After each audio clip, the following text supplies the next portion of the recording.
All right, so, I need help with something, right? Because I talk about this all the time. I talk about how in urban cities across America, right, we have these cities that have, murder rates that 2 and 3 and 4 and 500 murders every single year, right? Whether you're talking about Philly, Chicago, Memphis, Detroit, DC, right?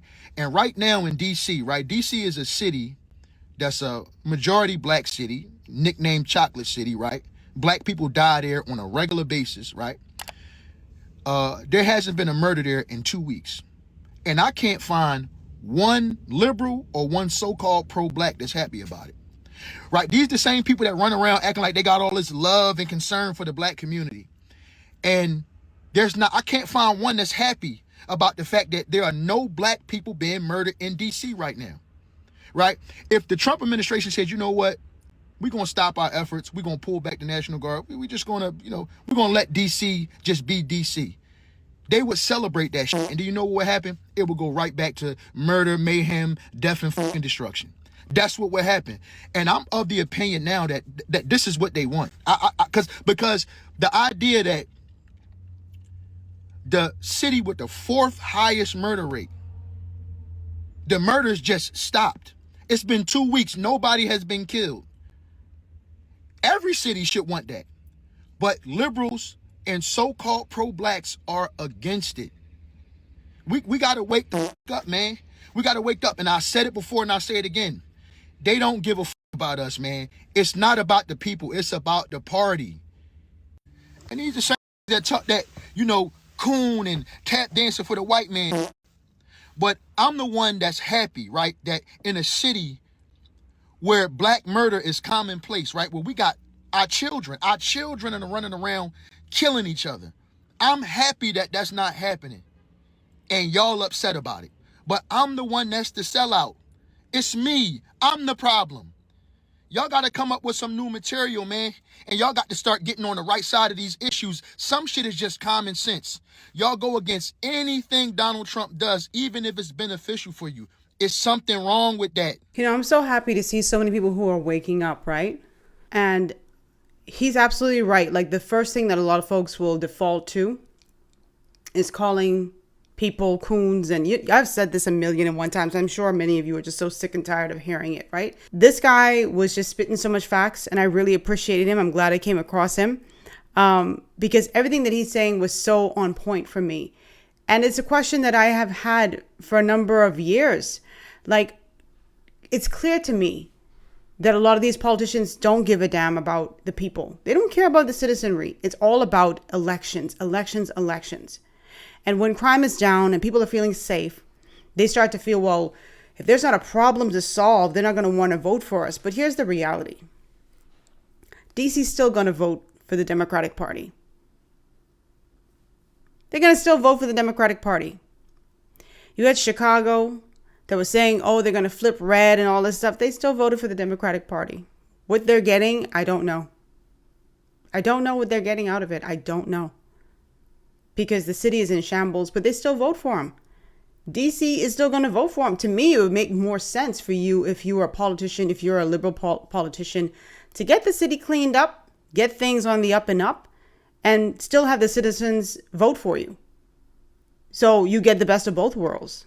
You get a clean city that's not, you never eliminate crime completely, but where the crime is reduced significantly, if we continue along this trajectory, and then you still get the votes. Because a lot of people, they don't have to work for the votes in DC. They don't have to work for it's like a default vote. They're going to get it.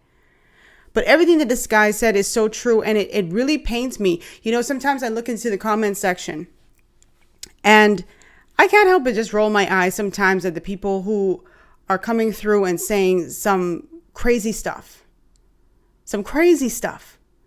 Like, I would think, especially in a city like ours, right? Where, like I said to you all in a previous video, for years I would wake up every morning and listen to the news, or I have my newspapers that I buy, and I would just get really upset. I suck my teeth. I was so pissed seeing crime, hearing crime all the time in the city. And I think what was really like a breaking point for me was when we had toddlers getting killed. We had children getting killed. And it's like, come on, man. I remember a time when there were certain people that were off limits, like elderly people, members of the clergy, children. You just didn't do that stuff. And you didn't go shooting up in an area where like kids could get caught up in the crossfire. These people are so buck wild now. They don't care. Like life has no value. And so it feels good for people in DC to wake up and not hear about a gun, like a gun problem or shooting in this area or carjacking. It feels good. And the reason I say I get upset is because I could feel it. I could feel the energy in the comment section. Sometimes people are like, oh, y'all bragging about there being no crime now, but wait till another burner happens. It's like, it's almost gleeful. Like they can't wait for it to happen to say, ha, you thought crime was going away. Nobody is naive enough to think that crime is going to be eliminated. What we're saying is, and what I'm saying is, as someone who's lived here almost 6 years, and there was not a time when I woke up and listened to the news or watched the news that I didn't hear about crime and like serious crime, it feels so good and it's a relief to not hear about it. Can I have that moment? Can the people who are living in this every single day have that moment? Can we have 3 weeks without like major crime and just be good and be happy and celebrate that in that moment before you become the Debbie Downer and just saying, oh, but you think you live in utopia and this is no. Why is it crazy, insane for people to expect to live in a safe environment? Why? What is that? Since the crime has been reduced in DC, I don't know, and you all can correct me, if there's been any senior Democratic politician who's come out and said, yeah, he's doing a good job in that area. Or we're happy, even if you don't want to give Trump his kudos, just say, I'm happy for the citizens of DC, the residents of DC, that they can, live in peace. And you know what? We hope that this continues. Nothing. Because that would be giving Trump too much credit. And it's not even about him. Yes, he was the conduit. He was the one who authorized all of this. Okay, fine. But shouldn't it be about the people who are living here, whom these people hope to represent and are representing? Shouldn't it be about these people? Let me read something. And this was from a few days ago, pardon me.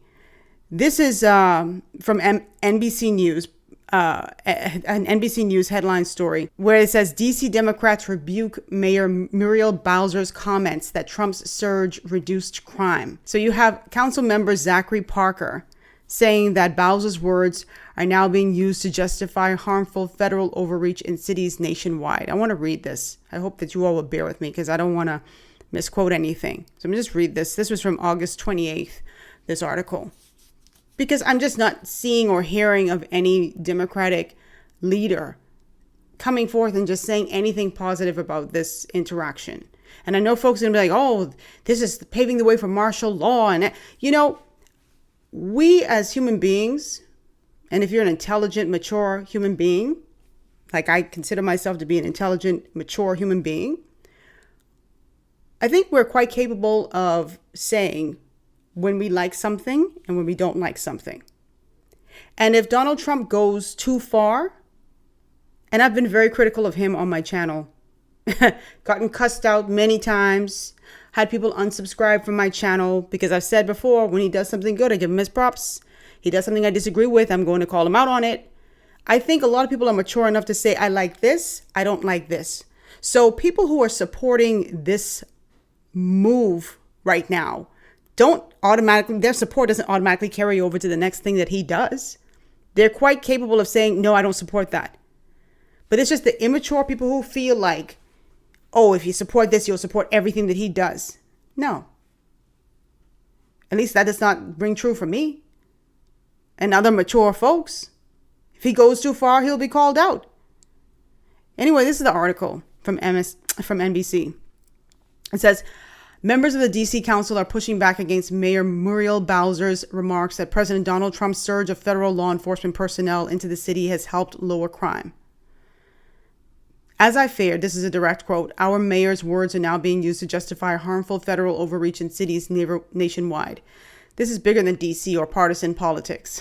It's about resisting creeping authoritarianism, Ward 5 Council member Zachary Parker wrote on X, adding, "We must not legitimize an illegitimate agenda." In remarks Wednesday, Bowser said this surge has been important to us because it helped lower the rates of crimes like carjacking, but she also made clear that the presence of immigration agents and National Guard troops is not working, and expressed hope that the initiative, which began on August 7th, would end soon. Now, that was in August 28th. That's only a few days ago. Now we have seen, courtesy of her press conference, that she is, of course, touting the benefits or how the crime has gone down, particularly carjacking, over 80%. It's decreased, and signed an executive order to extend the cooperation between the DC Metropolitan Police and the federal and the feds. And of course, the mosquitoes in here. What the hell? The comments praising the surge were met with immediate pushback from Bowser's fellow Democrats on the DC Council. And this is a direct quote from Robert White Jr., who's a Democrat. She said she appreciates the federal surge and that it's having positive results in DC. That's not the case. We should not, as the District of Columbia, be giving people the impression that this is a good thing, that we are okay with it, that this is helping the city. It is not doing any of those things, and it is not intended to help us. Yes, it is doing those things. The data shows that. You have people who feel safer, people who are feeling more comfortable. I'm reading your comments. I'm watching the videos on TikTok. I'm hearing people in interviews on the mainstream media, evening news saying, I feel much safer. I can go outside with my kids. I don't know. It's just the perception of feeling safe. It's the numbers, not just the perception. It's the data that shows that the crime is down. What is he talking about? These things aren't intended to help us. What do you mean it's not intended to help us? Anybody who's living in this district and who is surrounded by crime is being aided by this move. Maybe it's not intended to help the Democrats, is what he wants to say. Not the residents here, but the Democrats. This move to clean up the city and get rid of these encampments and lower crime is not going to help us, the Democrats. That's what he's missing from this comment. He says, this is trampling on democracy in real time. I am not okay with this. The average resident is not okay with this. DC residents, DC voters are not okay with this. I happen to be a DC resident. I happen to be a DC voter, and I'm 100% okay with this. As are many people who I talk to on a daily basis. Many people are like, ooh, it feels good. Ooh, it feels safe. This is BS. And all because they feel at election time that people will remember these good deeds, which to me they should, but these are just one set of good deeds. There are other things to consider when you're making your determination at the election poll. But I've just never, ever in my life seen a group of politicians who just are so more focused on their political careers and their political achievements than they are people. This is why I say I don't like politics, notwithstanding, my channel, I'm not a political channel, but every now and then I weigh in on things that I think are very important or things that matter to me. But this is precisely why I do not like politics, because I would never fit in any of these groups, Republican, Democrat, none of them. Because if I have to take a side and stay there and this is my livelihood and I have to sing for my supper and do everything, even at the expense of people, just to stay in power, I could never do that. It's sick.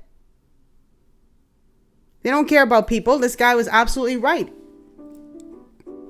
They don't care about people. They care about their politics. They care about their careers and shoring up themselves for the next election. That's what they care about.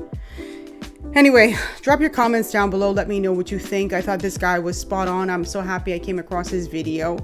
I love coming across people who are just honest. I've said before, you can not like Mr. Trump. That is your right. He has done some things that I detest. But I have always been that person who I don't care if I work with you. I don't care if you're family. If I don't like certain things about you, I don't like certain things about you. But if you do something good, I can always give you your props. That's always been me. And I hope and pray to God that it's always me. Drop your comments down below. Let me know what you think about all of this. Do you think that these folks are prioritizing politics over people? I do. But, I'm open to hearing what you all have to say. by the way, sorry about my video yesterday. I think at the end I was making a comment about how I'd want to help Chicago as well, and I didn't realize that I had a technical glitch. But you guys didn't miss much anyway. It was like 5 or 6 seconds left. So if you watch the video and it just stops abruptly, that's what happened. Follow me on Instagram at ThisBahamianGyal. Follow me on my blog, same name, ThisBahamianGyal.com. Where else? You can listen to this podcast on Apple, Spotify, everywhere else you get your podcasts. If you want to support this channel financially, you can do so in many ways. You can become a channel member. The details are below in the description box. I hope you guys know what I mean when I say description box. If you don't, just put description box in your comment and I'll show you guys in the next video what that means, because sometimes people they don't know. Please give this video a big like.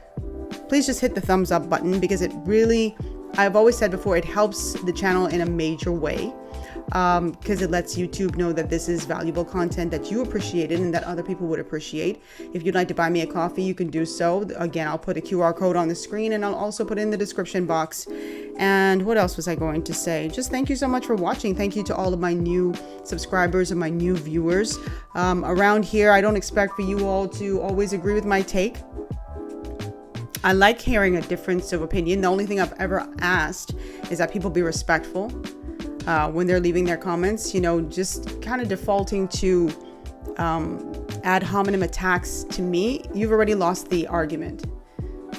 Getting nasty and gutter and, you know, resorting to personal attacks, it's just, it's so not helpful.